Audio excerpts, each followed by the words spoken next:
خطبہ جمعہ ہو رہا تھا تو جناب علی المرتضیٰ نے جمعہ روک کے فرمایا بتاؤ بھائی مسلمانوں سب سے بہادر کون ہے؟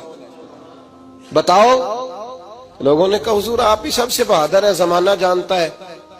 تو جناب علی رو پڑے، فرمانے لگے نہیں میں تمہیں بتاتا ہوں بہادر کون ہے، میں بتاتا ہوں کون ہے۔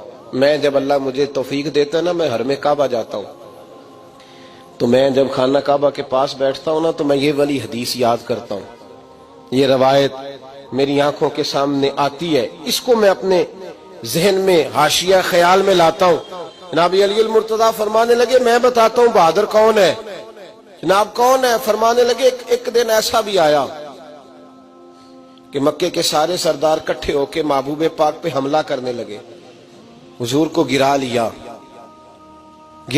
نبی پاک۔ میٹھائی کھانا صرف سنت نہیں، پتھر کھانا بھی سنت ہے، صرف حلوہ کھانا سنت نہیں، پتھر کھانا بھی اس سنت کو بھی ادا کرنا۔ کہتے ہیں تھوڑے سے میٹھے چاول بھی کھا لو، کھانے کے ساتھ سنت ہے۔ میں نے کہا بھائی کبھی کبھی پتھر کھانا بھی سنت ہے، اس پر بھی توجہ کریں، اس کا بھی تھوڑا خیال فرمائیں۔ کہتے ہیں حضرت علی کے کفار مکہ نے نبی پاک صلی اللہ علیہ وسلم کو گرا لیا اور معاذ اللہ تشدد کرنے لگے۔ فرماتے ہیں کوئی زور زور سے پکار رہا تھا، میرے کانوں میں آواز آئی جب میں گھر میں تھا، کوئی زور زور سے پکار رہا تھا، اور وہ کیا کہہ رہا تھا؟ کوئی ابو بکر کو خبر کرو، کوئی صدیق اکبر کو بتاؤ کہ قریش مکہ محبوب علیہ السلام کو تکلیف دے رہے ہیں، بتاؤ۔ حضرت علی کہتے ہیں جب تک میں باہر نکلا تو میں نے ابو بکر کو دوڑتے ہوئے دیکھا، صدیق اکبر کے پیروں میں جوتا کوئی نہیں، سر پہ ٹوپی کوئی نہیں، تینوں لب دیاں آپ گواچے، سانو اپنی خبر نہیں کوئی۔ کہتے ہیں بھاگتے جا رہے ہیں، اور پھر جب صدیق اکبر پہنچے تو میں دوڑا آ رہا تھا اور منظر دیکھ بھی رہا تھا کہ ابو بکر صدیق نے ایک کافر کو ادھر پھینکا، دوسرے کو ادھر پھینکا، تیسرے کو ادھر، اور ساتھ ساتھ فرماتے جا رہے ہیں ظالموں اسے مارتے ہو جو تمہیں جنت کا راستہ دکھاتا ہے، ظالموں ان پر تشدد کرتے ہو جو تمہیں جہنم سے بچاتے ہیں، جو تمہیں اللہ کا قرب دیتے ہیں، جو تمہیں دنیا کی آزمائشوں سے بچانے آئے۔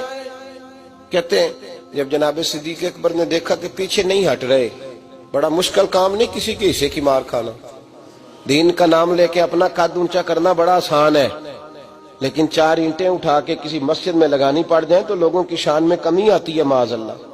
جناب ابو بکر صدیق رضی اللہ تعالیٰ عنہ حضور کے اوپر لیٹ گئے، اور مولا علی فرماتے ہیں نبی پاک کے حصے کی ساری مار ابو بکر صدیق نے کھائی، اور اتنی مار کھائی کہ بے ہوش ہو گئے۔ ان کے قبیلے کے لوگ آئے، اٹھایا، اور قبیلے کے ایک شخص نے کہا قریش مکہ یاد رکھنا اگر ابو بکر کو کچھ ہوا تو تمہیں بدلہ دینا پڑے گا۔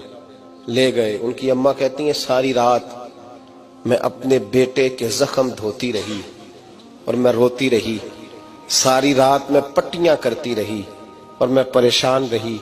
برادری ساری کٹھی تھی کہ ابو بکر کو ہوش آئے اور وہ بتائیں کون کون شامل تھا تو ہم بدلے کی کوشش کریں۔